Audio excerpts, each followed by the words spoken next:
Marcus the Ghost Delacroix had always believed that the most successful criminals were the ones nobody suspected. At 38, he looked more like a college professor than a master thief. Wire-rimmed glasses, carefully groomed beard, and the kind of quiet demeanor that made people forget he was in the room 5 minutes after he left. This unremarkable appearance had been his greatest asset throughout a 15-year career that had netted him over $40 million in stolen art, jewelry, and cash. But the Meridian Bank job was going to be different. It wasn't just about the money, though $10 million was certainly worth the risk. This heist was Marcus's retirement plan, his final masterpiece before disappearing forever. He had spent 2 years planning every detail, studying every security protocol, and identifying every possible weakness in what was supposed to be an impenetrable system.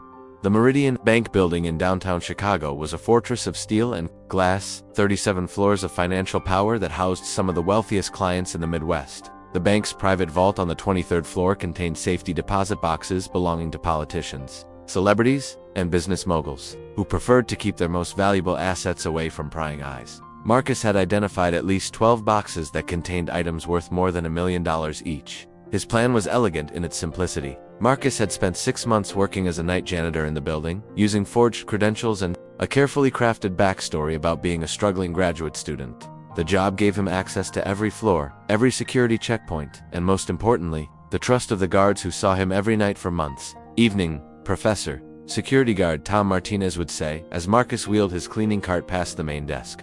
Tom had given him the nickname after learning about Marcus's supposed doctoral studies in art history, a detail that wasn't entirely false, since Marcus had actually studied art history before discovering that stealing masterpieces was more profitable than teaching about them. "Good evening, Tom," Marcus would reply with his characteristic shy smile. "How's your daughter's soccer season going?" These small conversations had been crucial to Marcus's plan. By showing genuine interest in the guards' personal lives, he had transformed himself from a faceless employee into a trusted friend. Tom often left his post to grab coffee or use the restroom, leaving Marcus alone with access to security monitors and entry codes. The night of the heist, October 15, 2023, Marcus arrived at work exactly as he had every night for 6 months. He wore his usual janitor's uniform, carried his usual cleaning supplies, and greeted Tom with his usual friendly demeanor. But hidden in his cleaning cart were specialized tools that had cost him $50,000 on the black market: electromagnetic pulse devices to disable security cameras, a portable plasma cutter for the vault door, and a sophisticated computer system capable of cracking the bank's digital locks. "Big night tonight, Professor," Tom said as Marcus signed in. "Corporate's doing some kind of system upgrade. Half the building's going to be offline for maintenance."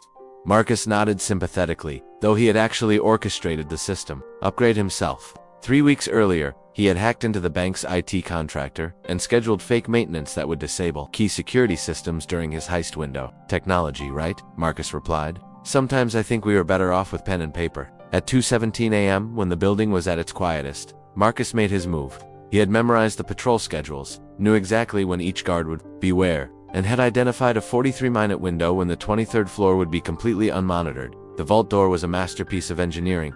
6 inches of hardened steel with electronic locks, biometric scanners, and pressure sensors. But Marcus had studied this exact model for 8 months, and he knew its one weakness: a ventilation shaft that connected to the building's main air system. Marcus had spent weeks gradually loosening the screws on the ventilation grate, using his janitor access to make tiny adjustments that would go unnoticed by security inspections. Tonight, the grate came away easily, revealing a narrow shaft that led directly into the vault. The crawl through the ventilation system was the most dangerous part of the plan.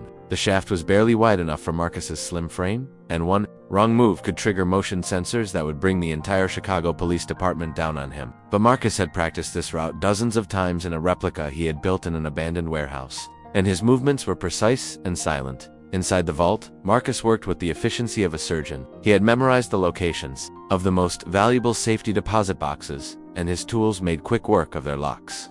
Box 247 contained bearer bonds worth $2.3 million. Box 189 held a collection of rare diamonds that Marcus estimated at $1.8 million. Box 156 contained gold coins and cash totaling nearly $2 million. But the real prize was Box 091, which belonged to Senator Patricia Hawthorne. Marcus had discovered through careful research that the senator kept evidence of her illegal campaign contributions in this box, documents that were worth far more than their paper value. Not only could Marcus sell this information to the highest bidder, but it also gave him insurance against future prosecution. As Marcus worked, he was acutely aware of time ticking away.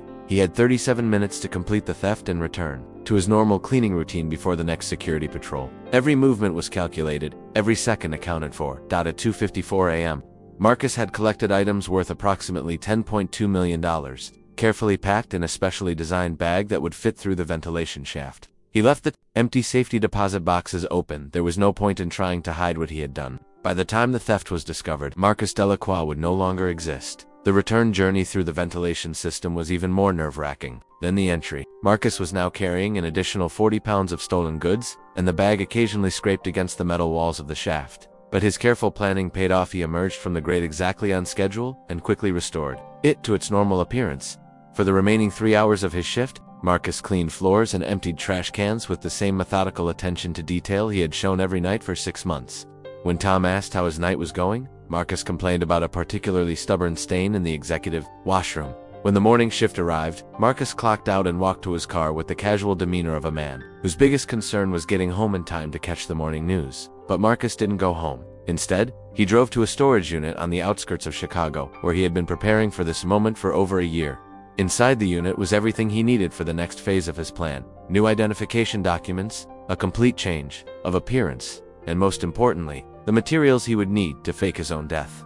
Marcus had studied dozens of cases where criminals had attempted to disappear by faking their deaths, and he had learned from their mistakes. The key was not just creating a believable death, but ensuring that the authorities would be so convinced of his demise that they would stop looking for him entirely. His plan was inspired by a case from the 1970s, where a pilot had crashed his small plane into Lake Michigan and disappeared without a trace. The authorities had eventually concluded that he had died in the crash, though his body was never recovered. Marcus intended to recreate this scenario with modern technology and meticulous attention to detail.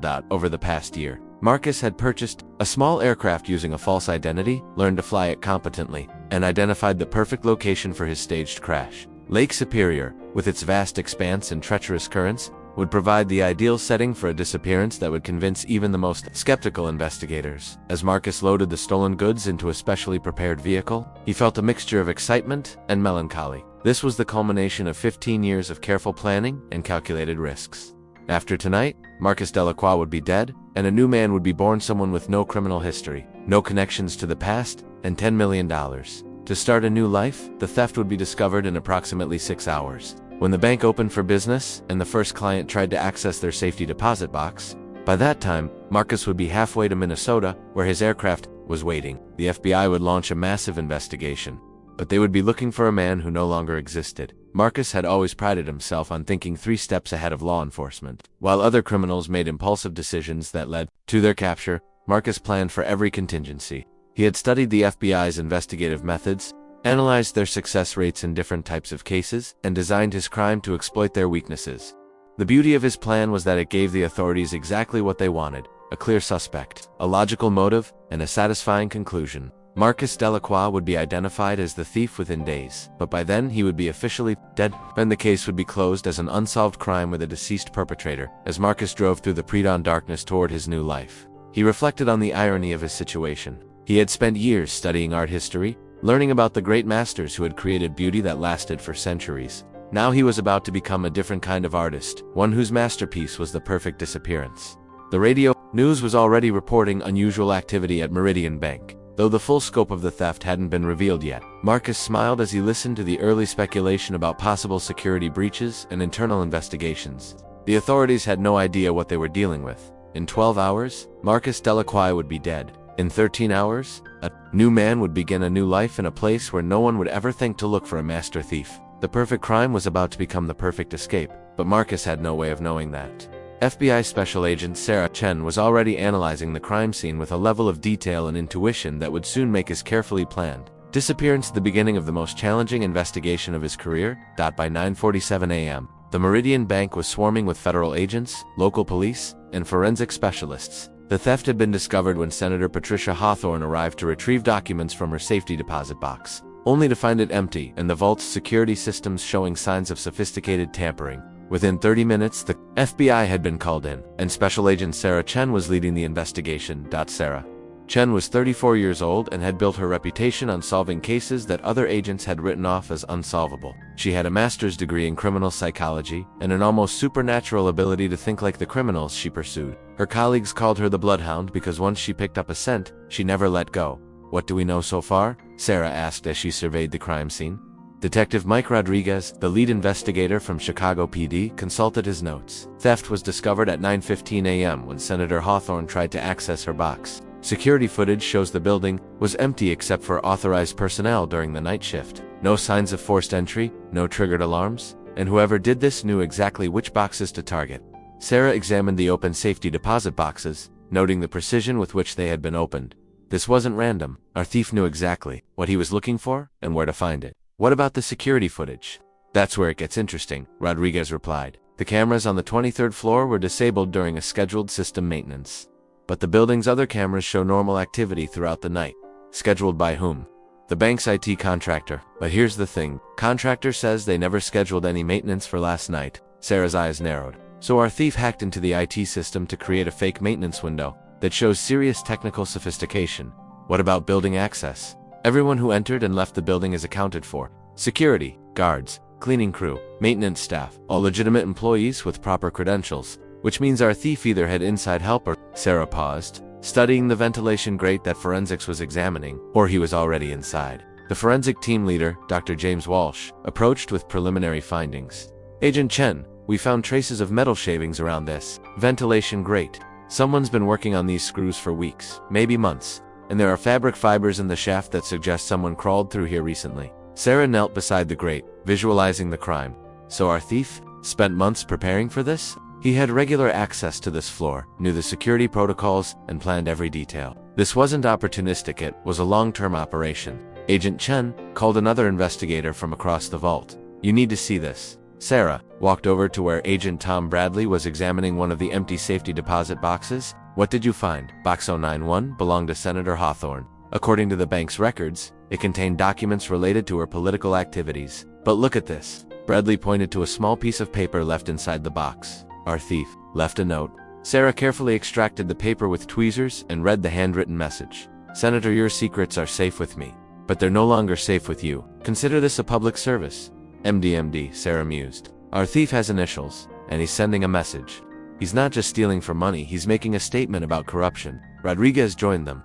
"So we're looking for someone with a grudge against Senator Hawthorne specifically, maybe, or someone who sees himself as some kind of vigilante." Sarah studied the note again. The handwriting is educated, controlled. This person is intelligent and methodical, and confident enough to leave his initials. Over the next 6 hours, Sarah's team conducted interviews with every employee who had access to the building. The security guards were cooperative but revealed nothing suspicious. The maintenance staff had solid alibis. But when they interviewed the cleaning crew supervisor, Sarah found her first real lead. "Marcus Delacroix," the supervisor said, consulting his employee records. "Been with us about 6 months. Quiet guy, very reliable. Actually, he's supposed to be here today, but he called in sick this morning." "What can you tell me about him?" "Not much. Said he was a graduate student, studying art history or something. Kept to himself mostly, but the guards liked him. Always asked about their families, remembered their kids' names. Real polite." Sarah felt the familiar tingle that told her she was onto something. "Do you have his employment application?" The supervisor handed over Marcus's file, and Sarah immediately noticed several red flags. The references were from companies that, when she called them, had no record of Marcus His previous address was a post office box. His emergency contact was a phone number that had been disconnected. "Agent Chen?" Bradley called from across the room. "I just ran the name Marcus Delacroix through our database. No criminal record. But here's the interesting part, he doesn't exist before 18 months ago. No credit history, no employment records, no social media presence. It's like he materialized out of thin air." Sarah smiled grimly. "Because he did. Marcus Delacroix is a carefully constructed identity. Our thief spent months, maybe years, creating a false persona specifically for this job." By evening, Sarah had assembled a profile of their suspect. Marcus Delacroix was highly intelligent, methodical, and had extensive knowledge of security systems and criminal investigation techniques. He was also a master of social engineering, able to gain the trust of people who should have been suspicious of him. This guy is a professional, Sarah told her team during their evening briefing. The fake identity, the long-term planning, the technical sophistication, this isn't his first rodeo. I want you to run the MD initials against every unsolved theft in the past 10 years. Look for similar methods, similar targets, and similar levels of planning. Agent Bradley raised his hand. What about the senator's documents? If this guy really is some kind of vigilante, he might try to expose whatever corruption he found. Good point. Monitor all major news outlets and social media for any leaks related to Senator Hawthorne. And put a protective detail on the senator. Our thief decides to escalate. She could be in danger. The next morning brought Sarah's first major break. Agent Rodriguez called her at 6 a.m. with urgent news. Agent Chen, we found Marcus Delacroix's apartment, and you're not going to believe what's inside. Sarah arrived at the modest apartment building on Chicago's north side to find a scene that confirmed all her suspicions. The apartment was completely empty, except for a single room that had been converted into a sophisticated command center. The walls were covered with detailed floor plans of the Meridian Bank building, security schedules, employee photographs, and a timeline that showed months of meticulous planning. Look at this, Rodriguez said, pointing to a large map of the Great Lakes region. There are routes marked from Chicago to various locations around Lake Superior. And here he showed Sarah a folder containing aircraft registration documents. Our boy Marcus has a pilot's license and access to a small plane. Sarah studied the map, noting the marked locations around Lake Superior. He's planning to disappear. The theft was just the first part of his plan. There's more, Rodriguez continued. We found evidence that he's been preparing multiple false identities. Passports, driver's licenses, birth certificates, all high quality, forgeries. This guy could become anyone he wants. Sarah's phone rang. It was Agent Bradley with more disturbing news. Agent Chen, we just got a report from the FAA. A small aircraft registered to a Michael Davidson took off from a private airfield outside Minneapolis 2 hours ago. The flight plan shows a destination over Lake Superior, but the plane never arrived. Coast Guard is reporting possible debris in the water. Sarah felt her stomach drop. Michael Davidson, MDR thief, is trying to fake his death? It gets worse. The plane's emergency beacon activated about 40 minutes ago, then went silent. If this is legitimate, Marcus Delacroix just died in a plane crash. Sarah was already heading for her car, or he wants us to think he did.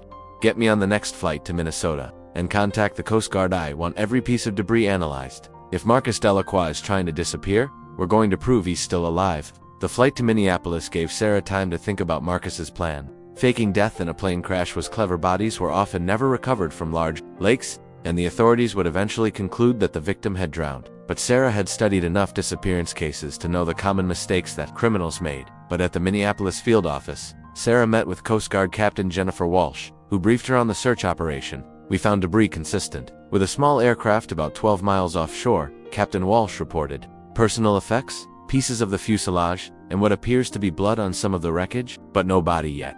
What about the emergency beacon? It transmitted for 37 minutes before going silent. The signal came from approximately the same location where we found the debris. Sarah studied the search area on the captain's charts. How difficult would it be for someone to survive a crash in this area? In October, water temperature is about 45 degrees. Even with a survival suit, hypothermia would set in within an hour. Without proper equipment, survival would be nearly impossible, but not completely impossible. Captain Walsh hesitated. If someone was extremely well prepared and had planned for this scenario, they might be able to survive long enough to reach shore, but it would require specialized equipment and extensive preparation. Sarah nodded, her suspicions growing stronger. Captain, I need you to expand the search area. Look for any signs that someone made it to shore, abandoned equipment, footprints, anything that suggests our pilot survived. That evening, Sarah received the call she had been expecting. The Coast Guard had found evidence of someone coming ashore about 15 miles from the crash site, discarded survival suit, emergency rations, and tire tracks leading away from the beach. Marcus Delacroix is alive, Sarah told her team during an emergency conference call.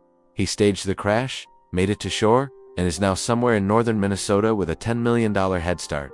So what's our next move? Asked Agent Bradley. Sarah looked at the map of the region, noting the vast wilderness areas where someone could disappear for months or years. We hunt him down. Marcus Delacroix thinks he's pulled off the perfect crime, but he's made one crucial mistake. He's underestimated the FBI's determination to bring him to justice. What mistake is that? He left us a trail. Every false identity, every piece of equipment, every step of his plan leaves evidence, and I'm going to follow that evidence until I find him. As Sarah began coordinating the largest manhunt in the region's history, Marcus Delacroix was already 50 miles away, driving through the Minnesota wilderness in a stolen vehicle. Believing he had successfully faked his death and escaped justice forever, but Sarah Chen had never failed to catch a fugitive, and she wasn't about to start now. 3 days after the staged plane crash, Marcus Delacroix sat in a remote cabin deep in the Superior National Forest, monitoring news coverage of his supposed death on a battery-powered radio. The reports were exactly what he had hoped for. The FBI had officially classified him as the primary suspect in the Meridian Bank theft, but they were also treating his death as confirmed pending recovery of his body. Federal authorities believe that Marcus Delacroix, the alleged mastermind behind the $10 million Meridian Bank heist, died when his aircraft crashed into Lake Superior, the news anchor reported. While his body has not been recovered, debris from the crash and personal effects suggest that Delacroix perished in the accident while attempting to flee the country. Marcus smiled as he adjusted the radio's antenna. His plan was working perfectly. The FBI would continue searching for his body for a few more days, then close the case as an unsolved theft with a deceased perpetrator. Meanwhile, Marcus would spend the winter in his carefully prepared hideout, then emerge in the spring as Thomas Mitchell, a retired businessman from Oregon with impeccable credentials and enough money to live comfortably for the rest of his life. The cabin was one of 3 safe houses Marcus had established over the past 2 years, each stocked with supplies, communication, equipment, and everything he needed to survive off the grid for months. This particular location was perfect for his needs, 40 miles from the nearest town, accessible only by a barely maintained logging road, and completely invisible from aerial surveillance. Marcus had spent years studying successful disappearances, and he knew that the key was patience. Most fugitives were caught because they tried to resume normal life too quickly. They contacted family members, used credit cards, or showed up in places where they might be recognized. Marcus intended to avoid all these mistakes by remaining completely isolated until the heat died down. But while Marcus was congratulating himself on his successful escape, Special Agent Sarah Chen was methodically dismantling his carefully constructed plan. Sarah had arrived in Duluth, Minnesota, with a team of 20 agents and a mandate to find Marcus Delacroix dead or alive. She had studied the crash site, interviewed local residents, and analyzed every piece of evidence recovered from Lake Superior. Her conclusion was that Marcus had not only survived the crash, but had planned his escape route with the same meticulous attention to detail he had shown in planning the theft. "He's still in the area," Sarah told her team during their morning briefing at the Duluth field office. "The crash site was chosen specifically because it's close to shore, but far enough out to be believable. The survival equipment we found was deliberately left behind to make us think he barely made it to land. But look at this."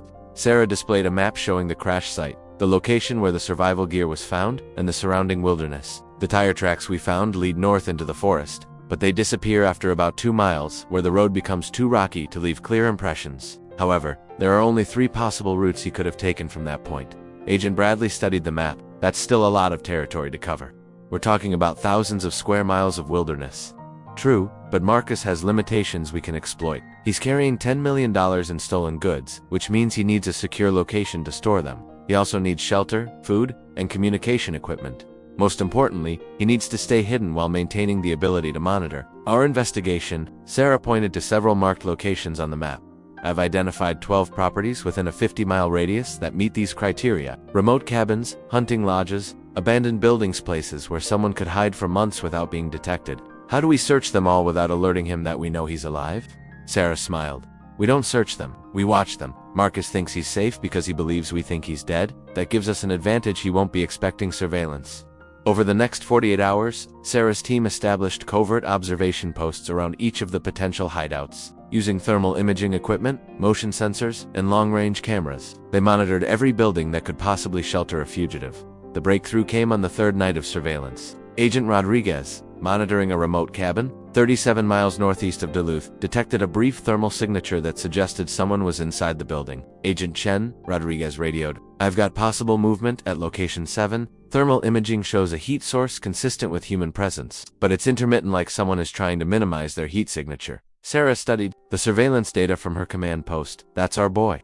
Marcus knows enough about thermal imaging to try to avoid detection, but he can't eliminate his heat signature completely. How's the access to that location?" "Single road in and out, but it's rough terrain. If he tries to run, we can cut him off at 3 different choke points." "Perfect, but we're not moving yet. I want to confirm it's really him before we risk spooking him into running." Sarah's patience paid off the next morning when their long-range cameras captured a clear image of Marcus Delacroix stepping outside the cabin to check a radio antenna. He had grown a beard and changed his hair color, but facial recognition software confirmed his identity with 97% certainty. "We've got him," Sarah announced to her team. "Marcus Delacroix is alive and hiding in cabin 7. Now we need to take him down without giving him a chance to destroy evidence or escape." The arrest operation was planned with military precision. Sarah positioned teams at every possible escape route, established communication jammers to prevent Marcus from calling for help, and coordinated with local law enforcement to ensure no civilians would be endangered. At 5:47 a.m. on October 23rd, exactly 8 days after the Meridian Bank theft, Sarah's team moved in.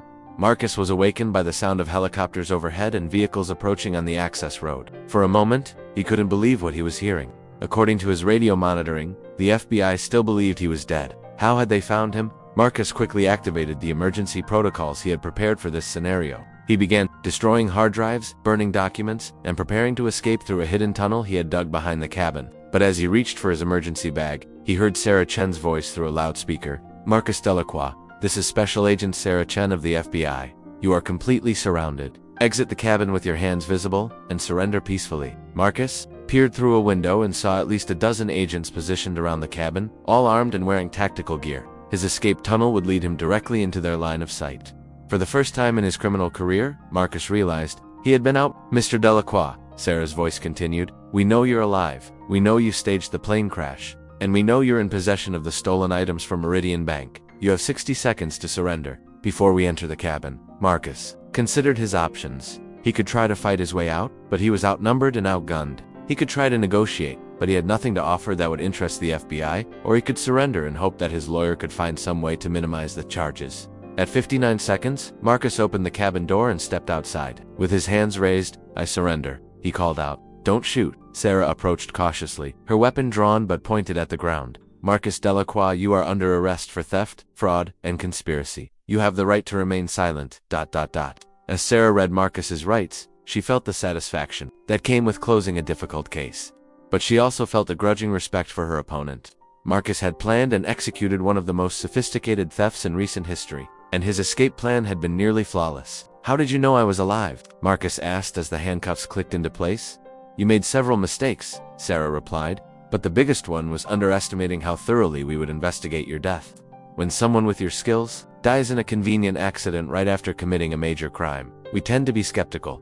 "What mistakes?" Sarah smiled. "You left too much evidence of preparation. The survival gear was too conveniently placed. The crash site was too perfectly positioned, and your escape route was too well planned. A real crash victim wouldn't have had time to arrange everything so neatly." As Marcus was loaded into a transport vehicle, Sarah's team began searching the cabin. They recovered $9.7 million in stolen goods, detailed plans for creating new identities, and evidence linking Marcus to at least 6 other unsolved thefts across the country. "Agent Chen," Agent Bradley called from inside the cabin. "You need to see this."